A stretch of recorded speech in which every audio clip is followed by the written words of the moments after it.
Rachel and I first moved to Waterbury, Connecticut, we lived in a little studio apartment on East Main Street. And we had been living there since around September of 2003.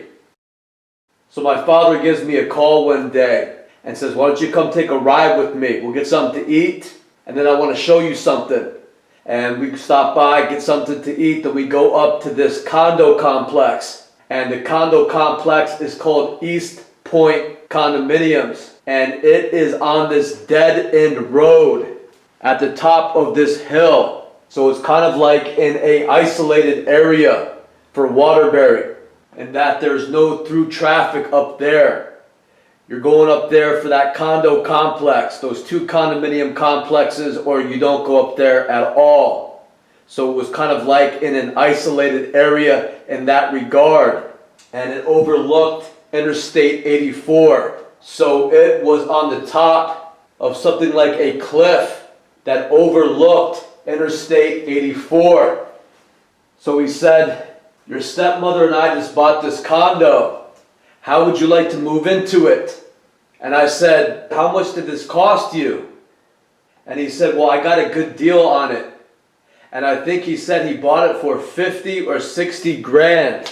And he said that we could move in there for $800 a month.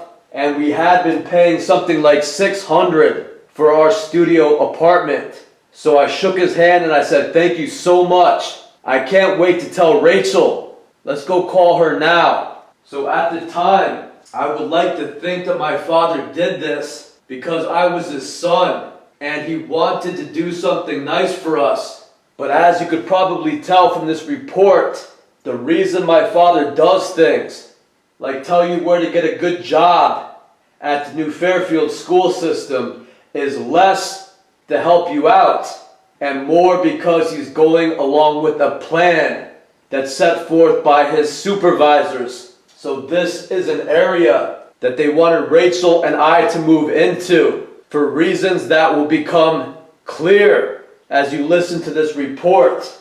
And this has to do with MK Ultra. So we moved into that condo around summer of 2004. And Rachel got pregnant 5 months later, around December of 2004. So, like I said, we had been living in this small studio apartment that wasn't in the best neighborhood, and it was right next to a liquor store. So the condo had 2 bedrooms, and so we had an empty bedroom there. I think it was kind of like an unspoken thing that we didn't have room at the studio apartment, but now we had more than enough room. So I think Rachel stopped taking her birth control pills and she was pregnant, and I was more than happy to hear the news.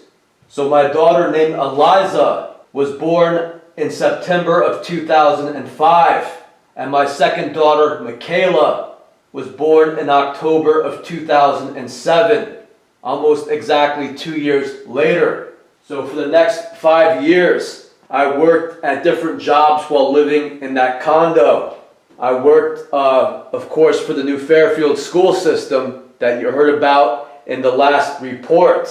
I also worked as a maintenance guy for a nursing home complex. And then I worked as a sales and delivery guy for a distributor. For the most part, it was groceries. I was also writing a novel. It's a comedy called Leech Mob. And it's about a group of high school kids, and they form something like a gang, and it has a lot to do about how different groups of kids relate with one another. So there's other gangs that the kids have to kind of relate with, and for the most part it is a comedy. I was also going to night school where I was taking biology, chemistry, and anatomy and physiology courses. Around that time, I would say around 2008 or 2009, Rachel started her own landscape company. And she started by rebuilding a rock wall. And she kind of started to begin to learn about stonework and hardscape construction, like patios, retaining walls. So she had gone to school for horticulture. So she always knew a lot about trees and plants and gardening. And I worked for her part-time.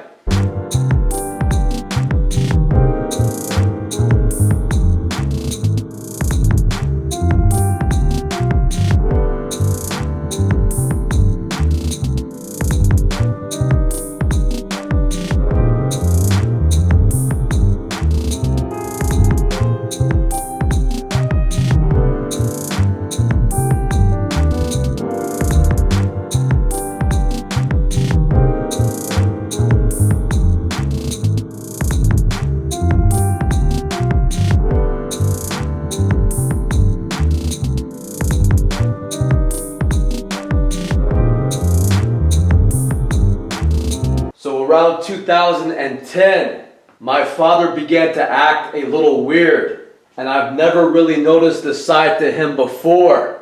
So to give you a couple of examples, I would often go to his house to do yard work for him, especially around the fall when the leaves came down. I would go over to his house and help him rake up his leaves. So one day I was there raking up his leaves, and he would walk out every couple of hours to kind of chit-chat with me. And so he walked out of the house and he seemed a little angry. And he says, "How's things going?" I'm like, "Pretty good, still raking leaves. I think I might be done in the next hour or so." And he says to me very strangely, "I have a question for you, John." I'm like, "What's that?" And he says, "Are you God?" And I kind of looked at him funny, and I say, "No." And then he says, "Then what's God?" And I said, "Well, probably everybody working together to help one another out would be God." And he says, "No." And I said, "Well, that's just my belief." And the funny thing is that he seemed angry when he walked out and asked me that. It kind of seemed as if somebody told him to come out and ask me that question. And he knew it was kind of weird. And he knew that it wasn't the normal thing that he would say or ask someone in his family. So he was a little put off about being told to say that. But he had to come out there per his instructions and ask me that very bizarre question. So he just walks back inside. So then later on that day, I think it was that same day, he walks out and he says, "I'm going to go to the grocery store to pick up some sandwiches. Do you want something at the store?" I'm like, "Yeah, go ahead and get me whatever you're going to get." And he looks across the street, and his neighbor who lives across the street is kind of outside doing something in his yard. And he kind of waves at the guy. And then he turns to me and says, "Why don't you come over and say hello to old Bill?" So we walk across the street, and he says, "You remember Bill, don't you?" And Bill walked over smiling. And I had met Bill, I guess, a couple of years ago. I said, "Yeah, how are you doing?" And I shook his hand. And he said something, "I could see that you're helping your dad out." I'm like, "Yup, he needs help with yard work ever so often." So I'm kind of smiling, and I said, "You know what? I'm going to get going to finish this up. Otherwise, I'm going to be here all night. So it was good meeting you again." And he says, "Yeah, you too." And then he turns to my father, and they start talking about something else. So I start to walk across the street to go back to my work. So as I'm walking across the street, I just glanced over my shoulder real quick, and I noticed that Bill and my father had stopped talking, and they had followed me out a little ways. But the weird thing was, they had their arms around each other's shoulders. So my dad had his arm around Bill, and Bill had his arm around my dad. And they were walking side by side in back of me, kind of into the street. So I really did not know what to think of it. So I just walked back over, I picked back up the rake, and I went back to work. And to be honest with you, I did not really think too much about it. So I think later on that day, it was that day or maybe another time that I was out there helping my dad do some yard work. And my dad walks outside and he says, "You're going to have to make a decision." And I kind of stop working and I look at him. And he points out to the street and he says, "You're going to either have to go left." And he very distinctly kind of slowly moves his hand left, or you're going to have to go right. And then he slowly moves his hand right. And then he looks at me with this kind of intense look in his eye. And I just kind of look right back at him and I don't say anything. And then he nods his head and he turns around and goes back into the house. So I'm thinking to myself that my dad is in a real weird mood or something, because I've never seen him act like this before. So around this time, I began to notice that sometimes during the night, if I woke up at night, I would have a very terrible feeling, a painful sensation. So after we had children, oftentimes Rachel would fall asleep with the two kids in our bed, and I would work until late at night on my computer or on the internet. So I ended up just crashing on the sofa because too often I would go upstairs and I'll find just a bunch of kids on our bed. And I didn't want to wake them up and move them into their bedroom. So I kind of got used to just sleeping on the couch for the most part, unless I was really inspired on moving the kids for one reason or another. I would usually let them stay up where they were. So one day I woke up and I was downstairs and I fell asleep on the living room floor. And when I woke up, I felt the sensation all along my back. I felt this terrible pain all along my spine. It felt like a heavy weight was all in my back, and it was stabbing all my nerves with this painful feeling. Now what is weird is that it kind of feels like a mild electrical shock.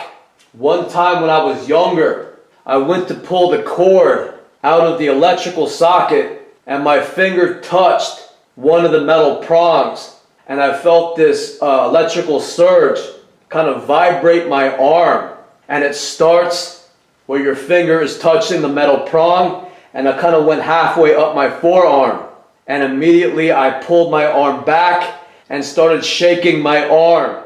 So it is a very uncomfortable feeling. So that is how it felt in my back. So this started happening around March of 2010. I would wake up at night and feel something like this, and usually it would kind of fade and I'll end up falling back asleep.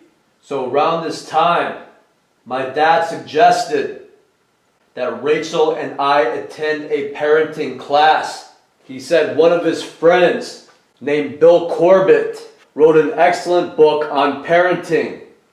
And my father knew him through somewhere, and he bought a copy of Bill Corbett's book. He gave us a copy of the book and said, this is a great book to read because you and Rachel are two young parents. And not only has he written a book, he also offers seminars. So Jane and I took the liberty of signing you and Rachel up to take one of these parenting seminars. So he had an office. I think it was located pretty close to Colchester, Connecticut. It was up in that area. So it was about an hour away from Waterbury.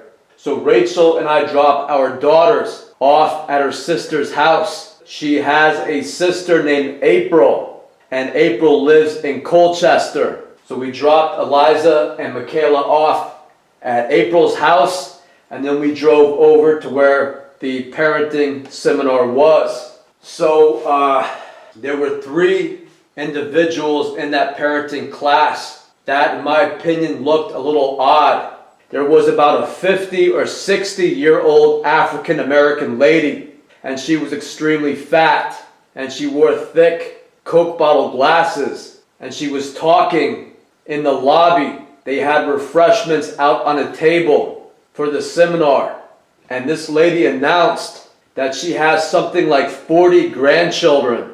So she has a lot of antennas out there. Those were her exact words. She said something like her children were all grown, but she has something like 40-something grandchildren. So she has a lot of antennas out there. So I've never heard anybody refer to their grandchildren or their children as antennas before. There was also a lady who looked about 60, and I would say she was either Italian or Hispanic, and she was also a very heavy lady with thick glasses, and she was very quiet. And then there was a white lady who looked like she was about 45 or 50 years old, and this is an illustration I did of her. And she also had thick Coke bottle glasses and wall eyes. In fact, I think most of them had wall eyes, and that the left eye looks left and the right eye looks right. So they kind of have a frog type look in their eyes. So they look kind of unusual. And then there were 2 younger African American ladies, and one looked a lot like Robin from the Howard Stern show. I do not think that it is Robin, but she looked very similar to Robin from the Howard Stern show. And she was about maybe 40 or 45 years old. And then there was a African American lady who was about 40 years old. So like I said, this was a seminar hosted by Bill Corbett. And Bill Corbett began his seminar by saying that when he was younger, his dad used to kind of beat him up. His dad was a drinker and I think a professional boxer. And so his dad was used to using his fists and he would kind of beat him up a little bit. So that inspired him to be a better parent and to not ever parent by putting your hands on your children. So he had a couple of things that were good advice, but that was it. And the rest of it was very ordinary stuff that wasn't too useful, to be honest. So instead of talking about that, I do want to talk about how unusual that group was. It was a little bit unusual. And to give you an example, at some point he passed around a basket and it had little butterflies made of fabric, and they looked like something that you would buy at a craft store to use to decorate something. So they kind of look lifelike. And he said, I'm passing this basket around and I want everybody to pick a butterfly. So once you would pick the butterfly, I want you to turn to your neighbor and tell your neighbor all about your butterfly. So she says, you go first. So the person I was sitting next to happened to be this lady. And I say, I really don't know too much about this butterfly because I just picked it up out of a basket. It's red, black, and orange, but I do not know what breed it is. I can't tell you too much about this butterfly. And so what was strange is that the lady was looking at me with this strange look of sympathy. And she says, do you want me to go now? And I said, I guess. And she starts adding like characteristics to the butterfly, like it was an exercise that she was familiar with.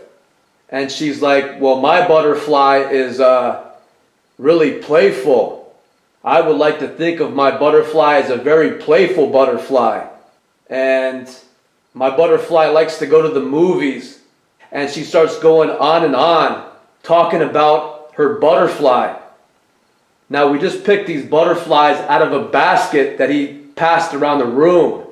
So it was kind of unusual that she was talking about this butterfly like it was a pet or something like that she's had for many years. And she's going to tell me all about her pet butterfly using human characteristics.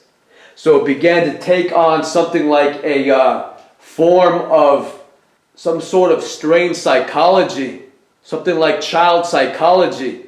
So I guess that might be a tactic that some psychologists will do, which is hand out dolls or something like butterflies to people and then say, tell me all about your doll. It's okay if you want to make some stuff up. And if they start making stuff up about it, sometimes they reveal something about themselves. So I consider that kind of after the fact. But I do remember that lady seemed like she was used to that exercise. And she also kind of got this real sad, sympathetic look in her eyes right before we started that exercise. Then later on, Bill said, I want you to act like a kid. And so the person sitting next to you, which is what he called your neighbor, will act like they're your parent and you act like you're a kid. And so these ladies began to talk like in baby talk, kind of silly talk. And the worst was the younger African American lady, this one. She really got into the role of acting like a little kid. And she jumped up and she took on the personality of a young kid, laughing, kind of running around in circles and acting like a little kid. And of course, everybody else was kind of laughing. But that exercise kind of embarrassed me. And I really couldn't imitate my children. Because for the most part, even though they may speak in a childish voice, they really don't act like idiots. So once again, it was kind of an odd exercise. My last comment is that Bill Corbett seemed irritated or angry, especially at me during that group. He did not like to make eye contact with me. He did not really like to respond to what I was saying. He would be like, yeah, okay, next. And ever so often I would kind of catch him scowling at me. And I really do not understand why. Because for the most part, I was a little quiet and reserved and kind of let the ladies take over the group as being the more outspoken people there. The last person I want to mention is Bill Corbett's wife, who acted like something of a manager, an office manager or a receptionist. And that lady looked bizarre. Her eyes kind of gaped open with this very intense look, as if she was kind of psychotic. She looked like a psycho, and she acted like a receptionist and was at the front desk when we arrived. So this was the group of people that were associated with this parenting lecture hosted by Bill Corbett that my father referred me to. But something even more bizarre happened directly after that lecture. And that was, we stopped at a gas station on the way to pick up our children who were at Rachel's sister's house. And we had a tire with a slow leak. So we had to stop and refill it with air because we did not have enough money to get the tire replaced until the next week. So we pulled in and we first went to the gas pump. So I spoke about this in a video called Men in Black, the Two Dogs. So I want to play an excerpt out of that video that was uploaded in 2014. So I'll run that clip now. But basically after the conference let out, my wife and I got into the car and we went to go pick up our children. And right before we went there, my wife pulls over at a gas station. Like I said, it was a rural area. Wasn't a lot of gas stations around. And as we pull in, there's an operative filling up his gas. And he's kind of looking down suspiciously at our license plate. And he's talking via a headset. And a truck pulls up, a tractor trailer truck pulls up, and a blue van pulls up. It's like a utility van. Behind the front seat there's a kind of a cage, and that's to keep the equipment from, you know, falling into the driver's compartment. It's a utility van. So these two guys pull up. They're about my age, I would say early 30s at the time. Sunglasses, larger guys. One was a little taller than me. He was about 6'4", and he walked by, and my wife was checking the air in the tires. At that point, we had finished filling up our gas tank, and we pulled forward to put air in the tire. I noticed this activity in the gas station, and she just went about checking the air pressure. So the guy that I just described got out, walks by us, and he says, "Aren't you John Harwood from Danbury?" And I just said, "Nah, no." And he goes, "Then you could be his twin." Now, twin is a trigger. It's a word people use in the program to get people to disassociate. It's a trigger word. So he goes into the store. Meanwhile, his buddy who was driving gets out of the vehicle, and he's more of a stocky guy. I would say he's more like 6'2", 6'3", but he's like 250. He was bigger than the other guy. So he gets out of the van, and a little dog jumps out. And the little dog runs to this gate in the back of the gas station. There was a gate that looks like they might have used it to impound cars. It had a little mechanics garage there, and probably a little towing company. and they're the local place that would tow cars, impound cars, whatever needed to be done. So it's a gate there. And a German Shepherd ran from, let's just say, the impound lot up to the gate while the little dog jumped out of the van and ran over, and they both start barking at each other. The guy gets out of the car and he folds his arms and he keeps on saying, "Come here, get over here, come here, come here, come here." But he's not looking at the dogs. He's looking at me. So I'm kind of looking at these two dogs, and I get this impulse to go and stop this dog fight from happening, or go help this guy get his dog. But I use my brain, and basically I think, first off, if the guy wants to go get his dog, he can go get his dog. And two, you don't want to get involved with that. So I'm kind of looking back and forth at this guy who's just standing there saying, "Get over here, come here, come here, come here," but he's not moving. I notice he's not moving. He's kind of staring at me, but he has sunglasses on. Meanwhile, the two dogs are going crazy with the fence between them. So I project the thought of the dogs don't fight, and all of a sudden both dogs just stop barking at each other. And both dogs turn and look at the guy. The guy's jaw drops open, like he was astounded at this, and he's just staring at me. So I give him the thumbs up, and at that time my wife had finished filling up the we had a tire with a slow leak in it, so it constantly had to be refilled with air. So she had finished filling that up, and she kind of noticed all this happening. But my wife is a little bit more quiet than I am, and she's more reserved about this all. She doesn't say that much, so she kind of gives me a strange look. I'm like, all right, let's get out of here, you know. So we get in the car, and she's like, "Did you know that guy who knew your name?" I'm like, "No, I don't know who they are." And she's like, "Who do you think they are?" And I'm like, "I have no idea who they are." Now at the time, they both seem like foreign. And that's what happens to a lot of these guys that are involved with this program. They also come in contact with a lot of foreign intelligence officers too, from all around the world, that are involved with this. And I guess their kind of mannerisms rub off on each other, but I guess them to be some sort of foreign intelligence. I guess them to be German, because they were both like blonde guys. And when they would walk kind of regimented, and they just reminded me of like Germany for some reason.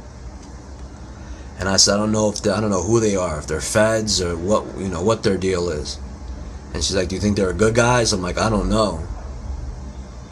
And my answer to her now is no. They're not good guys. And my guess is that the guy that walked by me and said, "Are you John Harwood from Danbury?" and then said twin, that was supposed to trigger me into being like some sort of to receive direction more. And the other guy who's yelling, "Get over here, come over here," wanted to see if I was going to walk over there and try to get him his dog, or get the little dog away from the big dog and bring it over to him. And if I'm like that easily controlled, wouldn't it be that hard to like knock me over the head, grab my wife and me, throw me in the back of that utility van, bust out of there, and then the guy with the tractor trailer truck could grab my car, drive it up in the back of the tractor trailer, and then we disappear. You call that a military abduction. So if you are interested, that video is called Men in Black, the Two Dogs, and it was uploaded on this channel in 2014. The one thing that I would like to add is that not only do I believe that these people in the Men in Black video were agents of the military, I believe that everybody in that group, that parenting group hosted by Bill Corbett, had something to do with the military as well. Because that is how the military operates. They want to constantly surround you with their people. So that will be the only people that you ever have contact with. That's going to be your world. Nothing but them. Those will be your friends. That will be your boss. That will be the guy hosting the lecture on parenting. And that will be everybody attending that lecture with you. So not only should you consider these weird guys at a gas station, the men in black, but all these people too at this parenting lecture. Once they leave that parenting group, they all put on their sunglasses and they'll be the same exact type of people as these men in black guys at the gas station who look like they were trying to set us up for a military abduction. These are all the same type of people that are all involved in the same type of thing, which is MK Ultra mind control and controlling the American people through these different programs. So this is something that my dad would suggest that me and Rachel go to be surrounded by these type of people up in a very rural area of Connecticut and then run into this at a gas station. This is something that my father would have us walk into. So the next time I saw my father, Rachel, me, and the girls went over to him and Jane's house in Shelton, Connecticut, and the plan was to go out to get something to eat. It was like a Sunday, and he said, why don't you drive up, meet me at the house, and we'll go out and get something to eat at a restaurant. So I remember pulling up with the car. I remember Rachel and the girls saying they had to go in to use the bathroom. And my father and my stepmother Jane walked out. So I wanted to see how they would react to this trigger word that this military agent attempted to use on me at that gas station. So I do not really remember the exact way I used it, but I started up some conversation, and then I very distinctly said twin in the short line I said. It was probably something like, I was out at the grocery store the other day and I ran into somebody that could be your twin sister. And I said that to Jane because I wanted to see how she would react. And Jane instantly kind of dazed out. She looked down and began to stare, kind of like dazed out. It kind of appeared like she was daydreaming, like something occurred to her to think about, and she suddenly stopped looking at me or trying to have a conversation and began thinking very deeply to herself. And my dad acted worse. My dad slowly took out his sunglasses and he slowly put his sunglasses on. And he said, I gotta go in to make a phone call. I want you to wait right here. He said, come on, Jane. And he walked Jane into the house. And I thought to myself, so they are under some sort of mind control program. I had always had my suspicions, but lately it was getting worse. And this whole parenting conference and these guys at the gas station kind of spelled it out. Your dad's associated with something that may not be too good at all. Something about mind control and the military. So I decided to use that trigger word on them to see what would happen. So Jane kind of went into a daydream-like state, and my dad lowered his sunglasses, and instantly he had to escort Jane away from me and go inside to make a phone call. I don't know if I expected that or not, but I was a little bit shocked that it worked like that.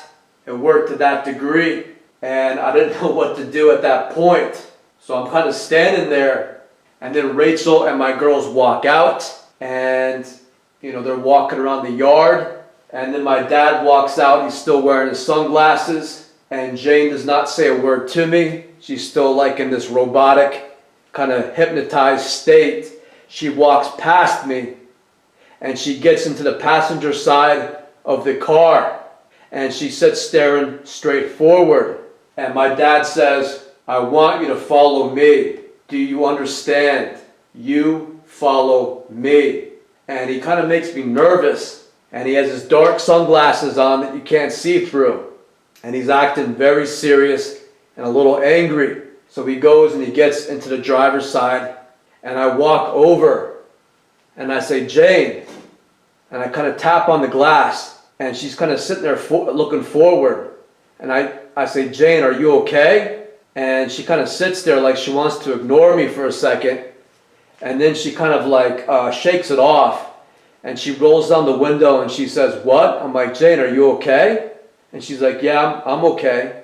I'm all right. And she kind of looks forward. So she was in a hypnotized state. So I kind of feel bad about doing this, but it was the only way I could see what would happen. So we get into our car, Rachel, me and the girls, and we begin to follow my dad and Jane. So when we get down to the main road where the entrance ramps to the highway are, my dad just drives right past them. And he's driving down this road that we have never been on before. So we follow him for about 5 or 10 minutes. And I have never been on this road before.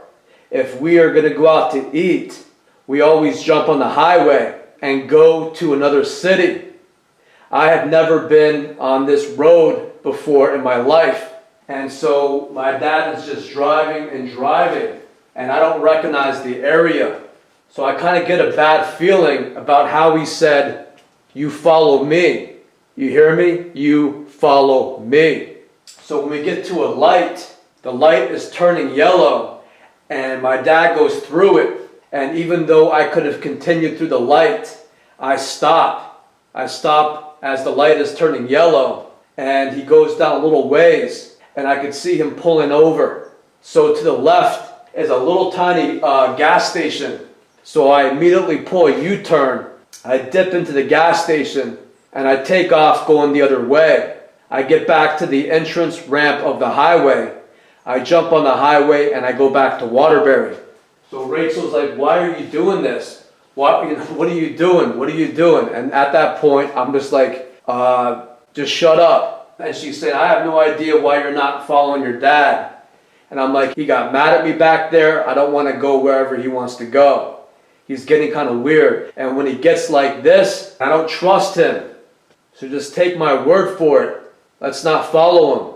So Rachel kind of gets quiet. And then when we get toward Waterbury, she says, I'm still hungry.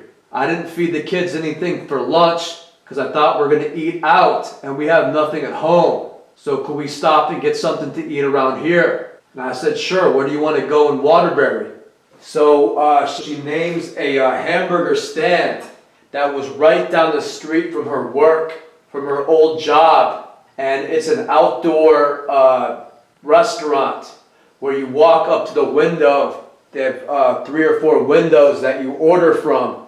And then there's this outdoor pavilion area with a dozen or so picnic tables. So we go get in line to order at the window. And then suddenly all this traffic pulls in all at once.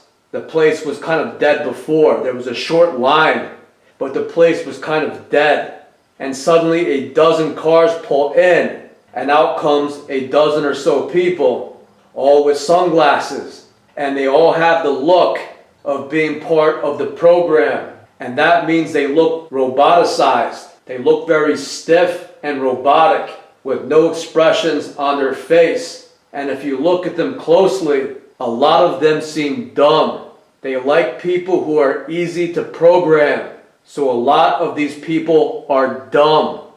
So I'm starting to get a little bit paranoid, and that is a big part of why they do this. And this activity is referred to as gang stalking on the internet. They say it's gang stalking. It's being followed around wherever you go by large groups of people who act like this, and they often wear sunglasses to hide their identity. So in the past, these people were referred to as men in black because they were military agents. They were government agents that would dress very conservatively in suits, often black suits. But in more modern times, they don't dress like that anymore. I guess they've been commanded to dress in more everyday clothes. Today, they are referred to as gang stalkers on the internet. But what they are military agents that are involved in military programs such as MK Ultra, and they are part of surveillance networks that go around and spy on the American people. So anybody who becomes a target of the military for one reason or another becomes followed by these people who are military agents. So this also has something to do with the Patriot Act. Those of you who are not familiar with this, I guess it is illegal for the military to spy on their own citizens. So they hire these people either through top secret programs that even the government doesn't know about, at least on the record. And according to the Patriot Act, they could hack your computer and tap your phone. And they could also follow you wherever you go with huge droves of people. And it's all legal under such laws as the Patriot Act. Or the military just considers it a top secret program that nobody needs to know about. So that probably works best for them. So we get the food and we sit down, and we had a cell phone, and my dad calls us on the cell phone. So I pick up the phone and he says, "What happened to you? Where'd you guys go?" And I said, "You drive too fast. We lost you at a light." And he said, "I saw you turning around back there, John. I don't think we got that far ahead of you." And I said, "I don't know what you're talking about. You went through a red light, and that's what happens when you drive so fast." And he says, "Where are you now?" I said, "We're back in Waterbury, eating at a hamburger stand." And he said, "Well, Jane and I are still hungry, so tell us where you are and we'll meet you over there." So I did, and he hangs up. So we're kind of hanging out there. And more of these unusual people show up. They all wear sunglasses, and they all make a point to kind of stare in your direction. So then an ambulance pulls up. They pull up into the hamburger stand's parking lot, and nobody gets out. The ambulance drivers, the EMTs, do not get out of the ambulance, and they stay right there. And meanwhile, all these people with shades are all kind of looking in my direction as if something bad is about to happen. So my dad shows up about 20 or 30 minutes later. So he walks up and he says to Jane, "Why don't you go stand in line and get us our food? And I want to have a word with my son." So I'm sitting there with my dad, and he's kind of looking at me funny. And he's like, "I drive too fast, huh?" And I said, "Yeah, you know you do. You've always driven too fast." So at that point, a very unusual guy shows up, and this guy looked terrible. There are certain guys in the military that begin to look reptilian. They look like frog people. And the reason I say they look like frog people is because they're told to wear real thick glasses, or they have to wear very thick glasses.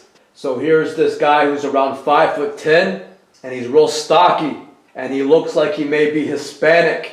And there is a very robotic, cold, and reptilian look to him. Their eyes look very blank and pale.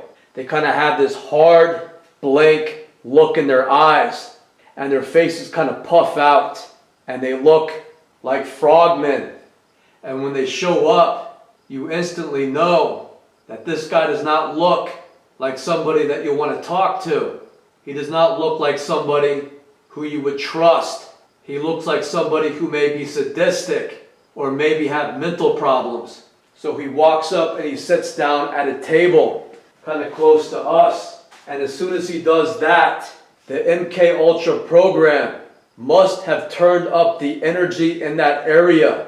They must have turned the energy up in that area, because suddenly I experienced something like a burning sensation all throughout my gut and chest. It feels like a mild electric shock.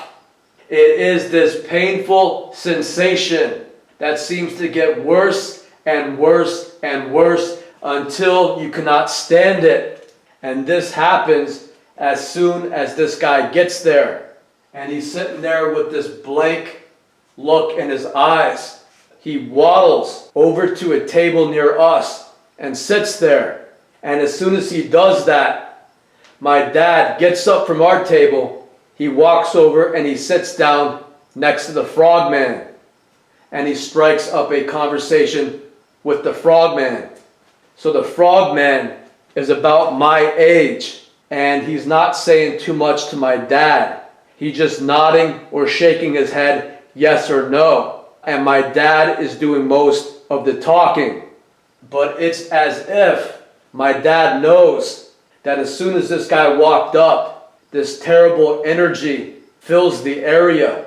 And my dad considers that his type of people. And not only does it not bother my dad likes it and is attracted to it and has to get up from where his family is sitting, and he walks over to a table where this weird, evil looking guy is sitting. And my dad sits down at the table and strikes up a conversation with him. So I've never seen my dad do that in my life. Meanwhile, the pain is getting worse and worse for me. And I look over at my younger daughter, and she looks a little bit nervous. And I start to worry that the energy in this area, or this weird guy who just got here, is somehow going to affect my kids in a negative way. I'm getting a bad feeling about everybody in this area. And then their worst guy shows up, sits down at a table near us, and the feeling goes from bad to almost intolerable. So the only thing I think to do is to get my kids out of that area. So I say to Rachel, "Are you okay?" And she goes, "Yeah, I'm all right." I'm like, "We have to go." So she doesn't really argue, and instead kind of follows me to the car. And as we get close to the car, I can hear my dad saying something. So I turn around and he's like waving us back. And I can see Jane walking in with his food. And I say, I gotta go. Call me on the phone. I have to go. I said, "Get in the car, Rachel." And she's like, "Your father wants us back there." I said, "I don't care. He's hanging out with his new buddy. Let him hang out with his new buddy." So I put my kids in their car seat. I'm buckling them in. And Rachel looks confused about this. But she looks a little bit concerned. Like my dad is acting a little weird. So we get to the car and we drive back to the apartment. And my father shows up there a half hour later. And he walks up and he pulls off his sunglasses and his eyes are black. And one of his eyes, his right eye, starts twitching. And he says, "Am I making you nervous?" And I said, "No." He says, "You really had to run away from that area, didn't you? You really had to get out of there quick, didn't you?" And I said, "I forgot that I left the oven on. So I had to run back to turn off the oven." And he says, "Oh yeah?" And he says, "You left the oven on." And I said, "Yeah." He says, "Why didn't you follow me back there in Shelton?" And I said, "I already told you. I lost you at a light." And he says, "No, you didn't. You were afraid I was going to take you somewhere." And I say, "No." He says, "Yeah, you thought I was going to take you somewhere." So at that point, I really did not want to give him any reason to say I was acting unusual or crazy, because then he'll have something to use against me, because that is what they do. They do all of this to get people to act crazy. And once you act crazy, then they could have you in psychiatrist offices. They could have you forced to take meds, and they could even get you locked up. So even though I had this terrible pain and this terrible anxiety, and I was going through hell, I could not give out the impression that there was anything wrong. So there was this little game that I had to play, coming up with all these little excuses. So right before he left, he says, "Are you sure there's nothing wrong with you? You don't look so good." And I said, "Well, I didn't get much sleep last night because the neighbor was playing his stereo late at night and it was keeping me up." And he says to me, "Oh, you haven't been sleeping so well lately, huh?" And I said, "No, I sleep just fine usually, unless the neighbor is blasting his stereo late at night like he did last night." So once again, he wanted me to say that I have trouble sleeping now, which has something to do with anxiety and mental problems. And then he could recommend that I go see a psychiatrist because I have anxiety problems that are keeping me up every night. So at that point, he decides to leave.